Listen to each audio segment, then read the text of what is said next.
This is Vancouver, Canada, a city that made every drug legal. This is a video from American YouTuber and purported journalist Tyler Oliveira. He traveled to Vancouver, British Columbia to report on the effects of what he called the legalization of all drugs in Canada. In his video, he explained that since all drugs became legal in Canada, drugs and crime have become rampant. He even pointed to a lineup of people waiting for a bank to open, declaring that these people were all looking to cash their government checks to buy more drugs. There is only one problem. None of it was true. First of all drugs were not made legal in Canada. Secondly, there was absolutely no proof that the lineup he showed on his video was of people queuing to cash government assistance checks. Whether the video was done out of arrogance or a wrong-headed need to shine a light on what he saw as his northern neighbor's misguided drug policies, the point is that his video was poorly reported, driven by bias and personal opinion, portraying a neighborhood of Vancouver that has struggled for decades with the issues he films in incredibly misleading ways. In other words, the 13 million viewers of his video were misinformed. That is how easily misinformation can spread. One person with a large platform can broadcast misleading or false ideas that circulate like a virus and can cause real damage, not necessarily to deliberately create confusion or spread wrong information, but through bias or the assumptions that come from the idea that what we see in front of us is the truth, without looking at other perspectives that perhaps may provide more insight into the situation they're looking at. If Mr. Oliveira did that, he may have come to different conclusions.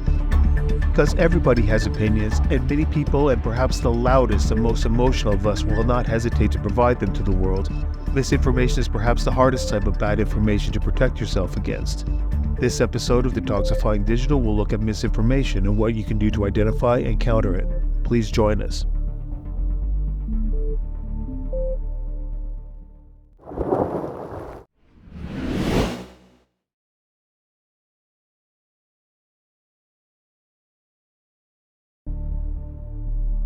Have you ever wondered about how many beliefs you have that come from wrong information? There are probably more than you realize. All around us is information and opinions, but it can be hard to separate what is wrong or misleading to what is the truth. And even the truth becomes difficult to identify. Information, experiences, and even how we interact with the world on a daily basis is affected by our own biases and past experiences. Essentially, how we interpret the world around us informs our individual truth and reality. But there are also limits to this. There is some overlap between our own truth and reality and what we collectively accept as truth or reality. For example, for most of us, the sun rises in the morning and sets in the evening, and that's not controversial. However, for those who live in the far northern climates in the winter months, the sun doesn't rise at all. But people who live there understand that their situation is unique and can filter out the rest of the world's assertions regarding sunrise and sunset.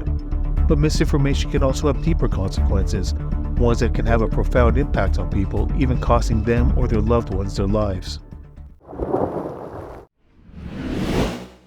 The myth linking vaccines and autism began with a research article published in 1998 in a prestigious medical journal called The Lancet.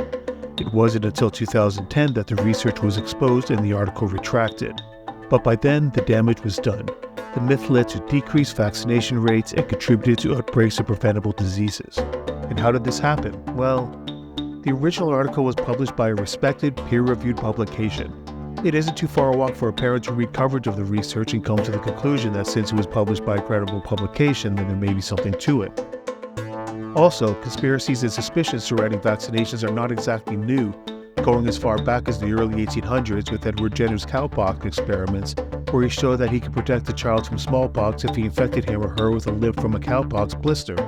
As you can imagine, this was an innovation that was so far removed from the average person's experience that it was met with widespread suspicion and even downright ridicule, with skeptics from the scientific community criticizing his findings and being met with resistance from religious and political leaders. Fast forward to the beginning of this decade and we see the same attitudes towards the COVID-19 vaccination. The damage the Lancet article caused continued to this day, where the link between autism and vaccination created these residual suspicions of vaccinations in general, despite all the evidence to the contrary. Many people developed an anti-vaccination mindset as a result of this article, and so were misinformed about the safety of the COVID-19 vaccines, and so many got sick and died as a result. So maybe new technologies can help give you correct information when you need it? Well, no, not always.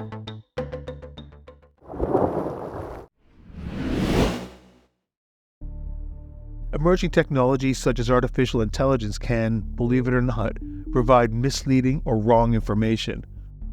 A good example of this is a case in the United States from April 2023, where lawyers representing a client in a lawsuit in the Southern District of New York submitted a brief citing 6 cases in support of his client's claims. However, these cases didn't exist. When asked about the citations, the lawyers admitted to using ChatGPT for research, and it told them the cases are real.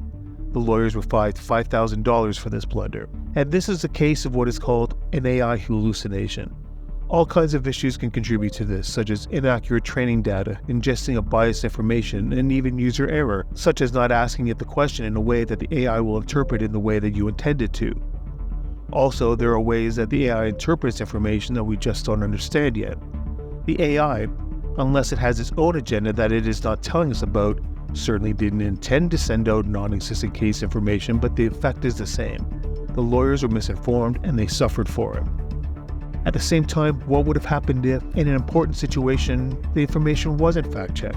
How far would the information travel, and who would be impacted? We have a video on AI hallucinations that you can watch here, and I'll also link it in the description.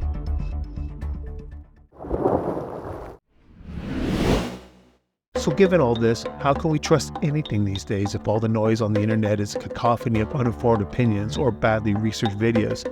How exactly can we trust anything we read or watch? Well, there's a number of ways, but not all of them are easy. The first and most obvious is that we all have our own built-in BS detector. Some things are just so obviously out there that we cannot take them seriously. But you can't have your BS detector calibrated so finely that everything you read or watch is assumed to be fake or wrong. That's unhealthy and can only lead you to a bad place. Other ways are a little more complicated. What do we use to identify what is correct? And the answer to that is evidence. But how do we know what evidence we're looking at is reliable and which is faulty? That is where digital or media literacy comes into place. Making yourself digitally literate is one of the best ways to understand what is reliable information and what is someone's misinformed opinion. And while that is easy to say, it's a lot more difficult when you actually have to do it. Let's go back to the Tyler Oliveira video and show you some ways that you can identify misinformation in a video such as his. First, the country where every drug is legal. Even those who ignore most media would surely have heard that Canada has made all drugs legal.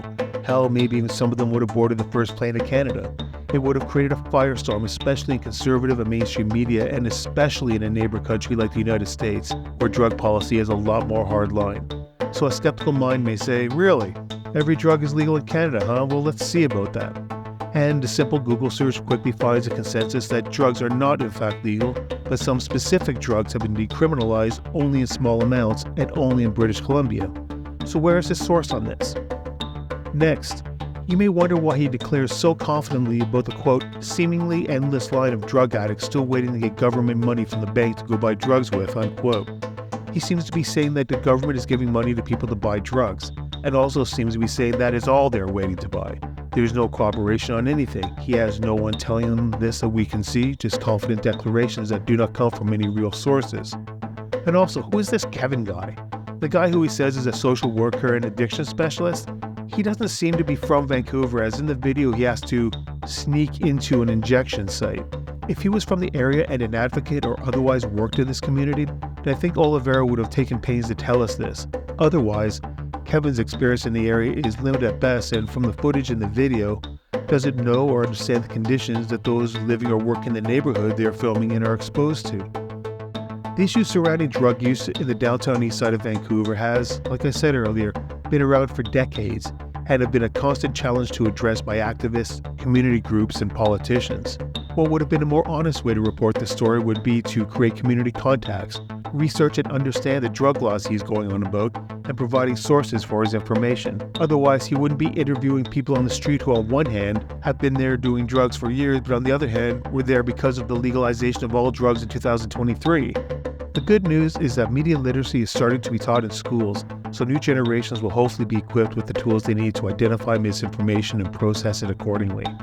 The bad news is that the media landscape is changing so quickly it may be difficult for curriculums to keep up. But the main ideas are the same. If you question what you see, then it is difficult for most misinformation to pass your attention. That is what the rest of us will need to do to understand what is factual and what is not. Thanks for watching this video, but I invite you to not take anything I've said today as gospel and encourage you to do your own fact checking, and if you find anything you believe is inaccurate, please make a comment, we can talk about it. And if you found this useful or interesting, please consider subscribing and clicking the notification bell so you can be notified when a new video is released. As always, I appreciate your viewership and thank you for watching.